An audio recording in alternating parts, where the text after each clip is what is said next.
মৃত্যুর পরে কোরআন শরীফের সূরা তাওবার মধ্যে আছে আবু তালেবের মৃত্যুর পরেও নবী আবার আল্লাহর কাছে হাত তুলে বলছে, আল্লাহ আমার চাচাটারে মাফ করে দেন, আমার চাচা জাহান্নামের আগুনে জ্বলবে। আল্লাহ আমি এটা মাইনা নিতে পারি না।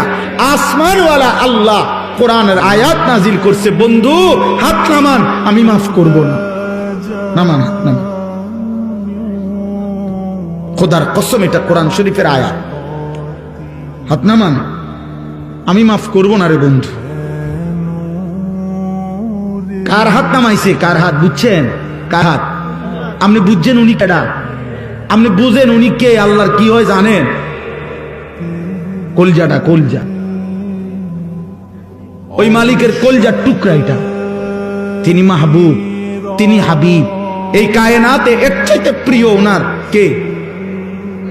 তো তার হাত নামাই দিছে বেটা, ওনার হাত নামাই দিছে। নামান, আপনি হাত নামান।